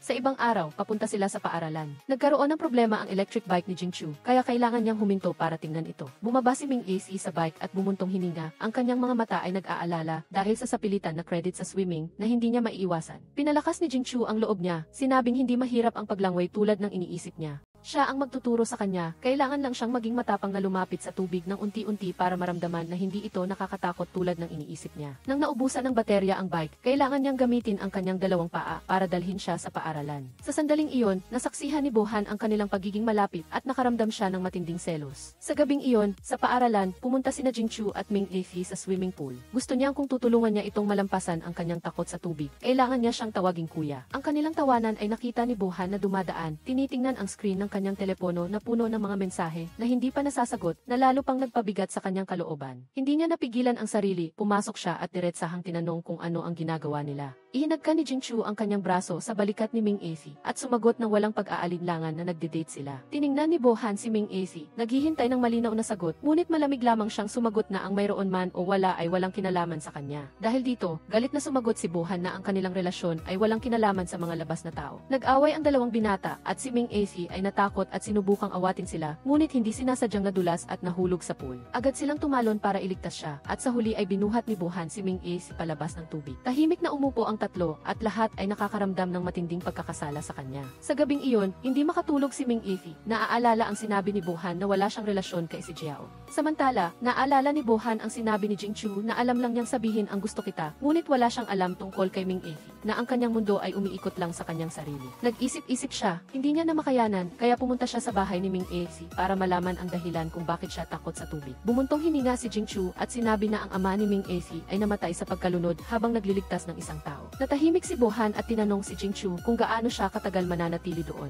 Sumagot si Jingchu na dapat siya ang tanungin niya. Sa huli, hindi umalis si Bohan at matigas ang mukha na nakipag-agawan ng espasyo kay Jingchu. Kinaumagahan, nagising si Ming Esi at natawa nang makita si Jingchu at Bohan na magkasama na natutulog sa sofa. Kinunan niya ng larawan ang pambihirang sandali na iyon. Sa hapunan, patuloy pa rin ang away ng dalawa sa pagkakataong ito tungkol sa pagkain. Ayaw ni Jayang Bohan na makipag-agawan si Jingchu kay Mingxi, kaya naging mas masaya ang kapaligiran. Habang nag-aaway pa ang dalawa, biglang inanunsyo ni Mingxi na magkasama silang tatlo na maglalaro mamayang hapon. Ang dalawang lalaki ay nagkatinginan, hindi alam kung dapat silang maging masaya o mag-alala, sino ang makakaalam. Ang tawanan ng tatlo ay umalinggaw sa buong amusement park. Kahapon lang, si Jingchu at Jayang Bohan ay parang tubig at apoy. Ngunit ngayon, nagawa na nilang mag-high five at magtawanan kasama si Mingxi. Ang mga souvenir photos ay itinago ni Mingxi at ang dalawang lalaki ay pansamantalang sumang-ayon na maging magkaibigan para mapasaya si Mingxi. Ang pagiging kaibigan mula sa pagiging magkaaway ay hindi madali. Gayunpaman, masaya pa rin silang tumaya sa isa't isa kung sino ang unang magpaparamdam kay Mingxi ay kusang aatras. Pagkatapos ay niyaya niya silang dalawa na sumakay sa karusel. Sinabi nilang matatanda na sila at ayaw nilang sumakay, ngunit nang makita nilang masayang-masaya siya, ay napasama na rin sila at sumakay kasama niya. Sa isang iglap, napagtanto ni Jingchu na parang siya ang third party sa larong ito. Pagkatapos ay bigla silang naabutan ng ulan at silang tatlo ay hindi nag-atubiling maligo sa ulan at masayang-masaya na nagtawanan na parang mga bata. Pagkatapos ay nagpatuloy sila sa paligsahan kung sino ang mas matagal na makakaya sa ilalim ng tubig. Si Mingxi ay nakatayo sa baybayin na nag-aalala at tumataas ang kanyang pagkabalisa nang hindi niya makita si Bohan na umahon.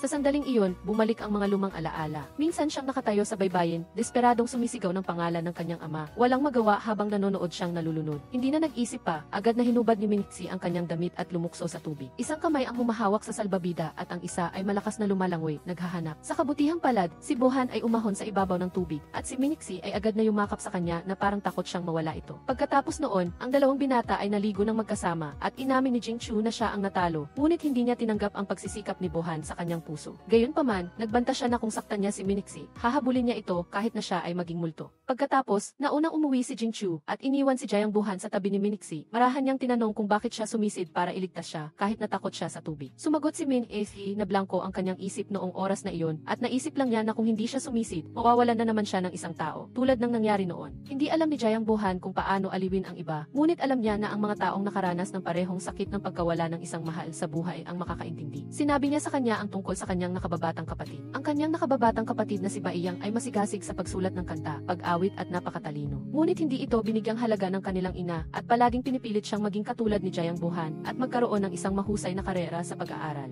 Minsan, balak ng kanyang nakababatang kapatid na imbitahan siya sa kanyang konsyerto, ngunit kailangan niyang umalis bago pa niya maibigay ang imbitasyon. Ikinabit ni Baiyang ang imbitasyon at ang kanyang kanta sa aklat na binabasa niya upang bigyan siya ng sorpresa. Ngunit pagkatapos, naging malungkot at mas mapag-isip si Baiyang at hindi napansin ni Bohan na lihim na sinira ng kanyang ina ang imbitasyon. Hindi niya ipinaalam kay Bohan, kaya hindi siya nakapunta sa konsyerto. Nang harapin ni Baiyang ang kanyang ina, sinabi niya na ang mga pagsisikap at pangarap ni Baiyang ay walang kabuluhan at huwag hayaan na maapektuhan ang oras at landas ni Bohan. Si Baiyang ay parang basag na baso nang marinig niya ang mga bagay na iyon at umalis siya sa bahay. Inakala lang ni Jayang Bohan na umalis ang kanyang kapatid para magpalamig. Hindi niya alam na iyon na pala ang huling beses na makikita niya ito. Sa libing, nakaupo lang siya, nagsisisi na kung sinundan niya ito, baka hindi na nangyari ang trahedya. Binigyan ni Min Ae si Bohan ng tissue at sinabing umiyak lang siya kung gusto niya. Ngunit ang sakit na iyon ay nakakulong na sa loob niya, mas malakas siya kaysa sa inaakala nito. Agad na tinuruan niya si Bohan kung paano sumigaw ng malakas upang gumaan ang kanyang pakiramdam. Kinabukasan, tinuruan ni Jayang Bohan si Min Ae na lumangoy, ngunit mas naglaro lang sila ng tubig. Pagkatapos, sa wakas ay bumaba na rin siya sa tubig, hindi na siya natatakot tulad ng dati. Nang gabing iyon, inihatid ni Jayang Bohan si Min Ae sa bahay. Nang tanungin niya kung nagtataka siya kung bakit may susi siya sa swimming pool, ngumiti lang siya at sinabing sinabihan siya ng kanyang ina na panatilihing lihim iyon. Dahil dito, napagtanto niya na alam na niya ang lahat sa mahabang panahon, ngunit iginagalang at tahimik pa rin siyang sinusuportahan. Binanggit din niya ang punong guro na mukhang mahigpit sa labas, ngunit sa totoo lang ay napakamatulungin. Bago siya bumalik sa bahay, biglang tinanong ni Jayang Bohan si Min Ae kung magkakaroon siya ng oras para sa prom sa Miyerkules. Dahil gusto niya siyang imbitahin na maging dance partner, tumango si Min Ae bilang pag-apruba at ang kanyang mga mata ay nagniningning na may hindi pa nararanasang pag-asa. Samantala, si Jiao ay nakatayo sa harap ng bahay ni Jayang Bohan na naghihintay sa kanyang pagbabalik. Nagpakita siya ng pagiging malapit at gusto niyang pumili ng prom outfit para sa kanya tulad ng dati. Ngunit nang paalalahanan siya ni Jayang Bohan sa sinabi niyang sumuko na siya, nagalit si Jiao at umuwi para ilabas ang kanyang galit sa pamamagitan ng paggupit sa kanyang prom dress. Nakita ni Yan Zhengwen ang kanyang galit at pagkatapos na magtanong, narinig niya ang lahat ng nangyari mula sa kanya. Walang pag-aalinlangan siyang nangako na hindi niya hahayaan sina Jayang Bohan at Min Ae na magsayaw ng magkasama. Kinabukasan, pumunta si Chunyan sa bahay ni Min Ae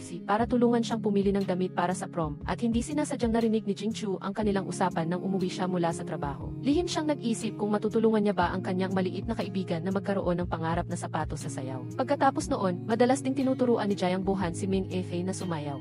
Sa paaralan at maging sa tindahan, tila wala ng agwat sa pagitan nila. Isang gabi, nagdaos ng salo-salo ang basketball team. Dinala ni Jayang Bohan si Min Ae at dinala naman ni Chen Sujai si Chunyan. Hindi mawawala sina Li Xiaoyang at He Shuhao, kaya naging masigla ang kapaligiran na puno ng tawanan. Dahil umiinom si Chen Sujai ng gamot, hindi siya makainom ng alak, kaya patuloy na uminom si Chunyan para itago iyon hanggang sa nalasing siya at hindi na makatayo ng tuwid. Sa huli, kinailangan siyang ihatid ni Chen Sujai sa kanyang bahay at marahan siyang pinayuhan na kung wala siya sa tabi nito sa hinaharap, mas mabuting huwag na siyang uminom ng alak. Sa isang boses na puno ng pag-aalala at banayad na pagmamaliit, kinuha ni Chunyan ang pagkakataon habang siya ay lasing at matapang na sinabi kay Chen Sujai na bayaran siya sa pamamagitan ng pagtanggap ng imbitasyon na dumalo sa prom. Sa una, tumanggi si Sujai, kaya labis na nalungkot si Chunyan, ngunit agad siyang hinarap nito. Ipinliwanag niya na tumanggi siya upang gamitin ang pabor sa ibang bagay at talagang gusto niya siyang imbitahan na dumalo sa prom at agad niyang ipinahayag ito. Tinapos ng dalawa ang kanilang date sa isang mahigpit na yakap. Kinaumagahan, kailangang mag-ensayo ni Chen Sujai ng napakahirap na pisikal na pagsasanay at ginamit ni Chunyan ang dahilan na sinaktan siya ni Chen Sujai at kailangang dalhin siya sa ospital para sa pagsusuri. Hindi nag-atubiling itulak ni Xiaoyang ang bangka para sa mag-asawa, kaya agad na pumunta sa ospital ang dalawa para magpasuri. Nang kukuha na ng dugo para sa health check-up, sinabi ni Chunyan na maging matapang lang si Sujai. Dalawang syrup tube lang naman iyon. Hindi niya alam na nang makita niya ang nurse na nag-iniksyon ng karayom sa kamay ni Sujai, nahimatay siya sa mismong lugar. Bilang resulta, kinailangan ni Sujai na magbayad ng isang kahon ng cake para maibalik ang blood sugar ng dalaga. Sa kabilang banda, nakita ni Jingchu na masigasig na nag-ensayo si Min Afi para sa pagsasayaw at gusto lang niyang matulungan siya na makuha ang sapatos na gusto niya. Ngunit ang sapatos ay masyadong mahal, kaya kinailangan niyang tanggapin ang alok na maging sparring partner para sa isang mas mataas na antas ng manlalaban. Pagkatapos ng mga laban, nasugatan ang buong katawan ni Jingchu, ngunit ngumiti pa rin siya dahil may nagawa siya para sa taong mahal niya. Pagkatapos, habang tinatahi ni Min Afi ang kanyang prom dress, bigla siyang nakatanggap ng anonymous package at sa loob nito ay ang sapatos na pinapangarap ng lahat ng mga dalaga na dumalo sa prom.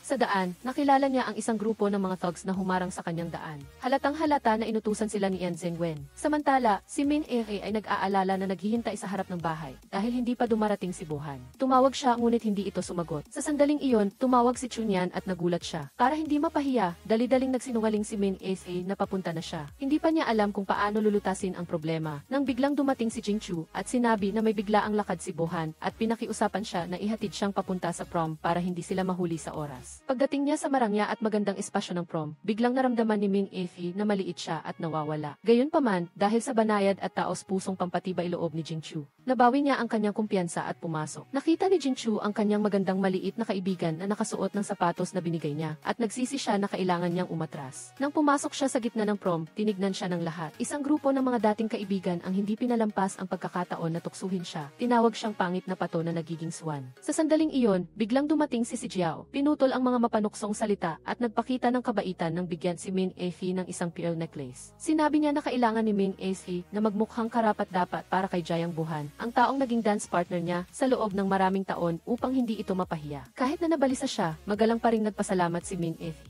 Nakatayo siya roon ng matagal, patuloy na hinahanap ang isang pamilyar na anino sa karamihan, ngunit wala pa rin si Bohan. Tumakbo si Chunyan sa kanya, pinuri si Min Afi na napakaganda at nagniningning gayon, na nagpatawa sa kanya ng bahagya, ngunit mas lalong nalungkot ang kanyang puso. Ang bawat mag-asawa ay sunod-sunod na lumabas sa dance floor, at si Min Afi ay nakatayo pa rin mag-isa sa ilalim ng mga ilaw at musika. Kahit na nag-ensayo siya ng husto, pakiramdam niya ngayon ay naliligaw siya, at nang magsimula siyang lumabas, biglang dumating si Bohan, hinawakan niya ang kanyang kamay, at hinila siya papasok. Ang mga mabuting kapatid ni Bohan ay inayos ang kanilang boss at pagkatapos ng ilang sandali, bumalik ang malikhaing hitsura ni Bohan at dinala niya si Min Afi sa entablado. At ipinakita nila ang kanilang sayaw na parang silang dalawa lang. Pumutok ang bulwagan sa palakpakan at sabay-sabay silang pinuri ng mga tao bilang hari at reyna ng gabi. Samantala, sa ibang lugar, matatag pa rin na tinitiis ni Jingchu ang mga brutal na suntok, ang presyo na kailangan niyang bayaran upang makuha ang pera para sa sapatos ng babaeng lihim niyang minamahal. Habang si Jiao naman, nagalit sa kahangahangang paglitaw ni Min Afi sa tabi ni Bohan, ay agad na hinila si Yan Zhengwen sa entablado at hinalikan siya ng mapang-akit. Nang akala niyang aalis na siya, hinila siya ni Yan Zhengwen at hinalikan siya ulit. Ang eksena ay nagpahiya sa lahat. Nakakagulat, si Min Afi ay itinulak ng iba sa entablado.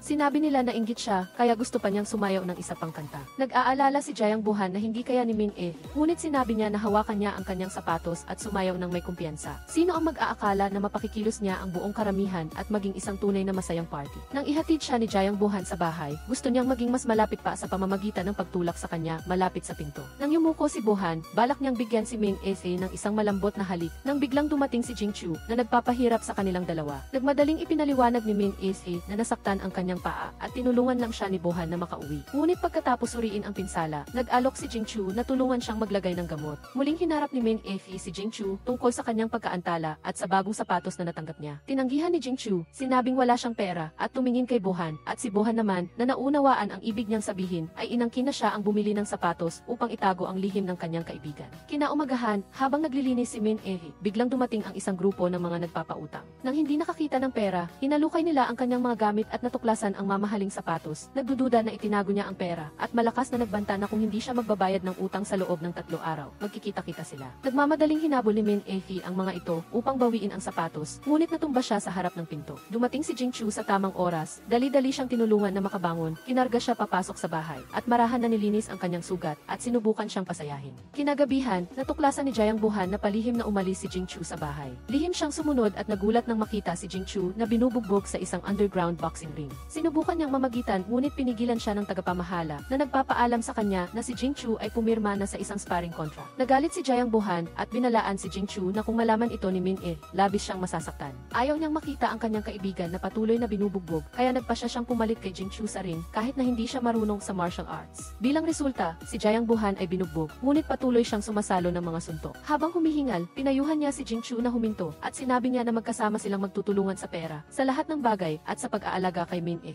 Umuwi silang dalawa na punong-puno ng sugat. Akala ni Min-e ay nag-away na naman ang dalawa dahil sa kanya. Ngunit nang makita niyang mas malubha ang mga sugat ni Jingchu, nag-alala siya para sa kanyang kaibigan at sinaway si Jayang Buhan. Sa loob ng bahay, hindi sinasadyang nakita ni Jayang Buhan ang sugat sa paa ni Min-e. Nag-alala siya, ngunit mumiti lang ito at sinabing nadapa lang siya. Nang makita niyang itinatago niya ang sugat, lalo siyang naging hindi komportable. Pagpasok niya sa banyo, nagulat siya, ang toothbrush, water cup at tuwalya ay magkapares at nakita niya kung gaano sila kalapit sa isa't-isa nang hindi man lang siya napapansin. Naalala ni Buhan ang sinabi ni Jingchu na umalinggaw sa kanyang tainga, naisip niya kung sino ang talagang nasa tabi niya araw-araw, at naisip niya na magkaiba ang kanilang mundo. Nang kayo at siya ay nasa malalim na pag-ibig, ngunit hindi maaaring magkasama, marami ka pang pagpipilian, ngunit ang kanyang pagkawala ay isang pagkawala na mahirap pagalingin, at si Jingchu ay ayaw mangyari iyon. Ang mga mata ni Jayang Buhan ay naging madilim, lumamig, hindi nagsasalita, tahimik siyang tumalikod at umalis. Sa hating gabi, hindi sinasadyang nakita ni Jayang Buhan ang kanyang matalik na nakatatandang kapatid na si Zihui, at nagkasama silang uminom at nag-usap. Ipinakita sa kanya ni Zihui ang kanyang sulat sa pagtanggap mula sa University of Los Angeles, ang huling pagkakataon para sa kanya. Nangako si Buhan na pag-iisipan niya ito ng mabuti, at nagtanong din siya tungkol sa marital status ng kanyang nakatatandang kapatid dahil nakita niya na palaging masaya siya. Ngunit sinabi niya na huwag maniwala sa kung ano ang nasa online, na napakahalaga ng pag-aaral.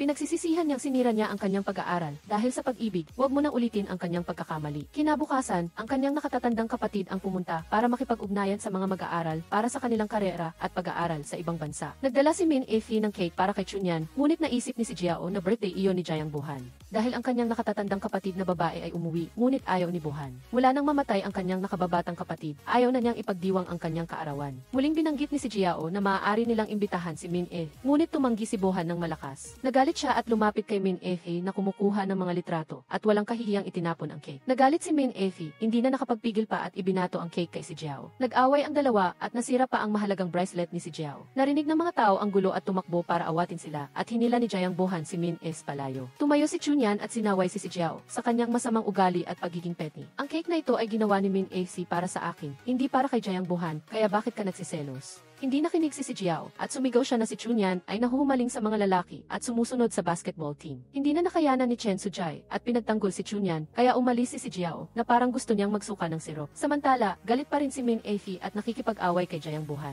Gayunpaman, sa kanyang puso, mayroon pa ring alitan si Jayang Buhan tungkol sa relasyon ni Min-e at Jingchu na nagpapahirap sa kanya. Tinanong niya kung bakit palaging nasa bahay ni Min-e si Jingchu, at kahit na nagpaliwanag si Min-e, para kay Jayang Buhan ay isa lamang itong dahilan. Ang maliliit na aksyon tulad ng paghatid at pagsundo at ang peres ng toothbrush ay nagpapahilo sa kanya. Inamin ni Jayang Buhan na hindi niya ito sinabi dahil takot siyang malungkot siya, hindi dahil hindi siya nag-aalala. Inaalala pa rin niya ang sugat sa kanyang paa, ngunit ang mahalaga ay ang kawalan ng katiyakan sa kanilang relasyon. Nang magtanong siya, umiiwas si Min-e, tumalikod si Buhan at umalis, sinabi na kung ayaw niyang magsalita, ayos lang, hindi na siya mangulit pa. Nang marinig niya ang kanyang pangalan at pag-amin ng kanyang damdamin, tumigil si Buhan at mumiti. Inakala ni Min-e na nagsiselos siya at magkasama silang umuwi. Pagdating nila, natuklasan ni Min-e na magulo ang mga gamit niya at naunawaan na dumating ang mga nagpapautang. Ngunit nagsinungaling siya kay Buhan na baka si Jingchu lang ang gumulo. Nawala ng kuryente, naalala niya ang cake at dinala ito sa kanya. Nang makita ang cake, nagtanong si Buhan, ang cake na ibinigay mo kay Chunyan kaninang umaga, ikaw mismo ang gumawa, tama? Tumango siya, kinumpirma na ginawa niya ang cake para kay Chunim, pero hindi ito ganap na perpekto. Gayunpaman, para sa kanya, ang birthday na ito ay mas makabuluhan kaysa sa dati. Bigla siyang napagtanto na birthday niya ngayon, isang bagay na hindi niya kailanman sinabi. Nang hinayang siya na wala siyang naipaghanda, ipinikit niya ang kanyang mga mata at nag-wish, pagkatapos ay gusto niyang hatiin ang wish na iyon sa kanya.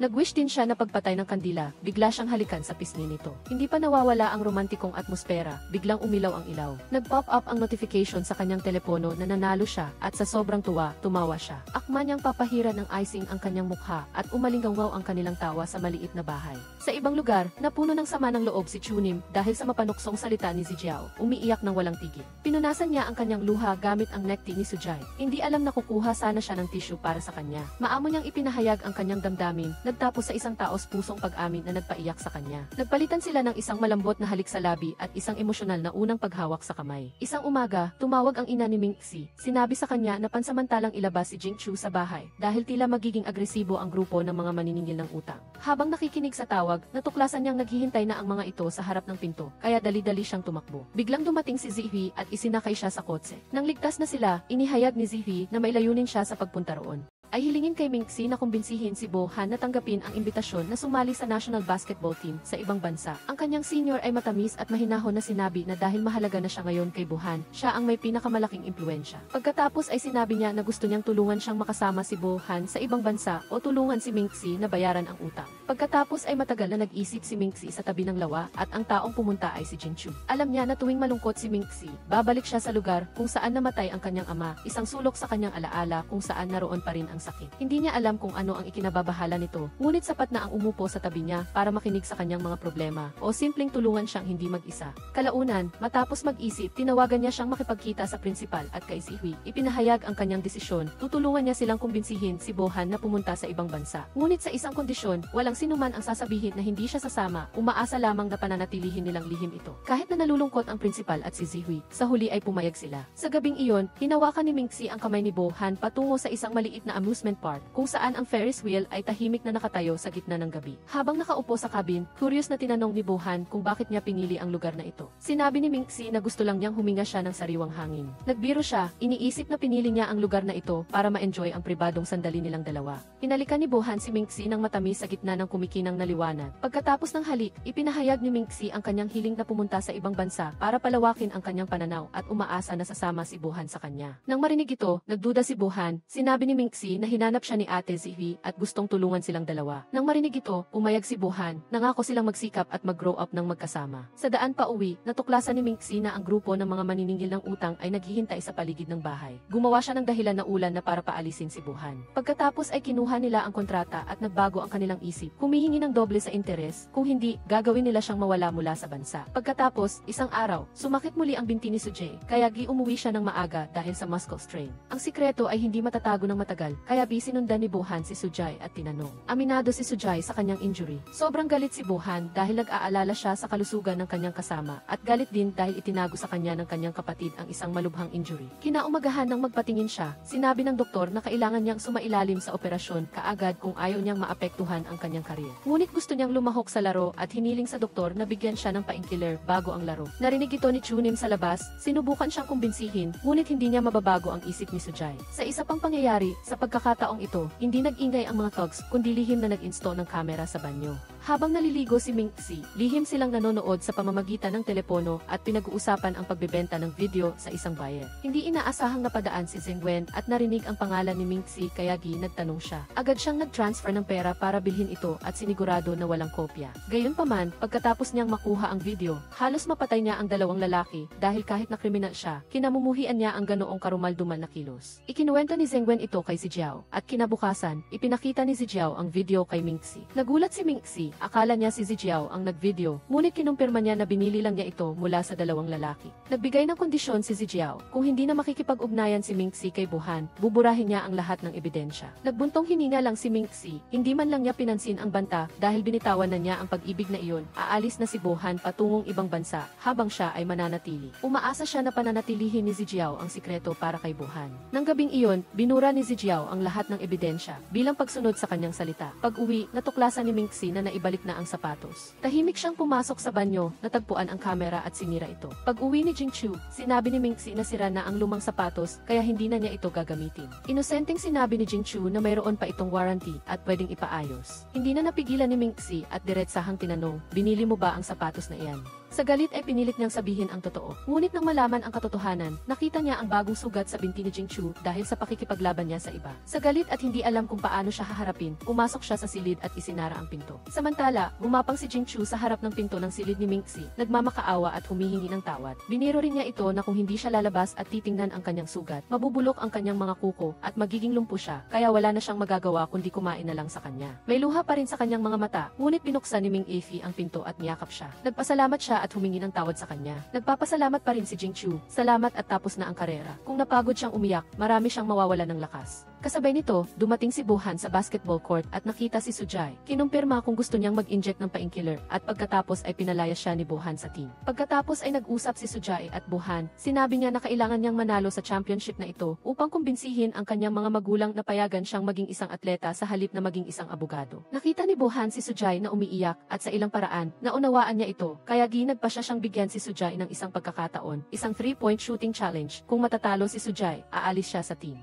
Kinabukasan, nagsimula ang youth basketball tournament habang si Minxie naman ay lumahok sa running race kasabay nito. Habang naglalaro, sinadya siyang ifo ng kalaban na nagdulot ng matinding sakit sa kanyang tuhod. Kinailangan niyang magpahinga sa bench at panoorin ang kanyang team. Ngunit hindi niya inaasahan na lalo pang lumala ang sitwasyon, napilitan ang koponan na habulin ang puntos ng kalaban. Sa parehong oras, unti-unting nanghina si Minxie nang tumakbo siya patungo sa lawa kung saan namatay ang kanyang ama. Sa basketball game, nawala ang sakit ni Sujai, kaya humiling siya na makabalik sa laro. Hindi inaasahang siya ang nakakuha ng huling puntos para itabla ang laro at siya rin ang nakakuha ng panalong free throw point na nagdala ng maluwalhating tagumpay sa koponan.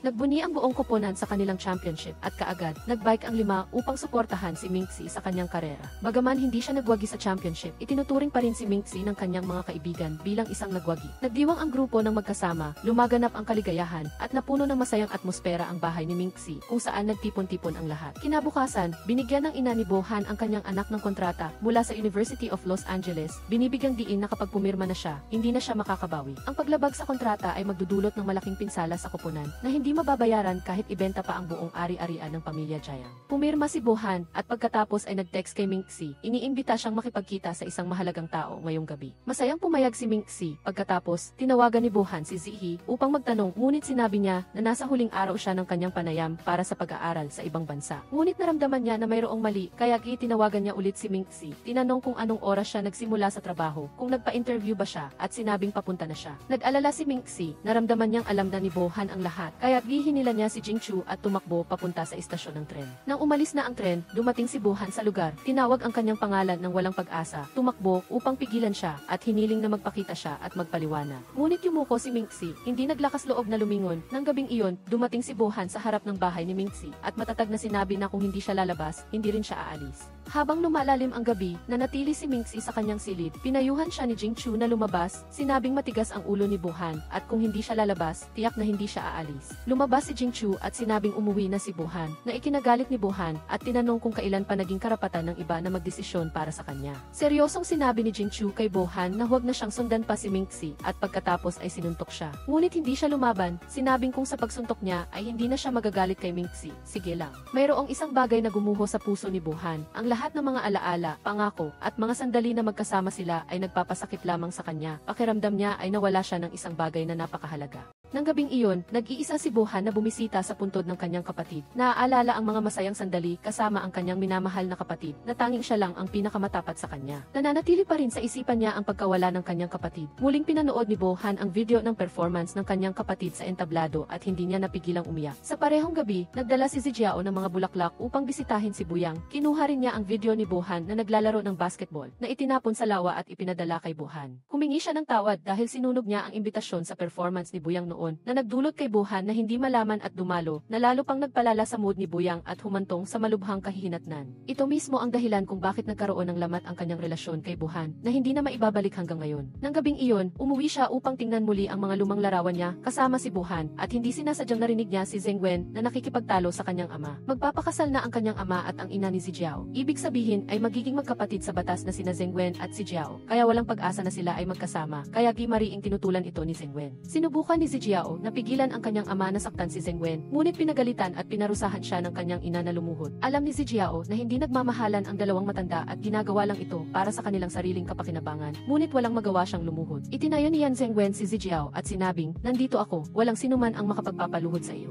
Pagkatapos ay dinala niya siya upang maglibang, pinatawa siya, at kumain ng ice cream. Nang masaya na ulit si Zijiao, akala niya ay tatawagin na niya si Zheng Wen para huminto at ipahayag ang kanyang tunay na damdamin, ngunit isang kotse ang bumulusok. Sinagasaan Sinaktan si Zheng Wen hanggang sa mamatay ng dalawang thugs na kanyang binugbog dahil sa insidente ng video. Ginanap ang libing ni Zheng Wen sa gitna ng malakas na ulan. Labis-labis ang kalungkutan ni Zijiao, at ngayon na nawala ang taong tunay na nagmamahal at nagmamalasakit sa kanya, nagsisisi siya. Hawak-hawak ang isang walang hanggang rosas. Naaalala niya ang bawat masayang sandali na kasama si Yan Zheng Wen at muling sumakit ang kanyang puso. Dumating na ang araw ng pag-alis ni Bohan para mag-aral sa ibang bansa. Sumakay siya sa sasakyan at tumakbo pabalik upang yakapin ang kanyang ina. Hindi na talaga siya galit sa kanyang ina dahil mas naiintindihan na niya ito ngayon. Tinitigan niya ang papalayo na anino ng kanyang ina sa salamin at yumuko para basahin ang mensaheng ipinadala niya kay Mingxi na hindi kailanman sinagot. Sa huling sandali, sa wakas ay nagpa siya si Mingxi na tumakbo at hanapin siya. Tinawag ang kanyang pangalan, umaasa na sa pagkakataong ito, lilingon siya. Ngunit sa loob ng kotse, nakasuot si Bohan ng earphones at tahimik na bumuhos ang kanyang luha. Wala siyang naririnig, ang tawag niya ay naglaho sa kawalan. Nakatayo siya, pinapanood ang kotse na unti-unting nawala sa dilim at umiyak siya. Binalikan niya ang mga alaala, ang una nilang pagkikita, ang mga away dahil sa hindi pagkakaintindihan, ang mga oras na magkasama silang nag-aaral, ang mga oras na ipinakita niya ang kanyang madilim na panig.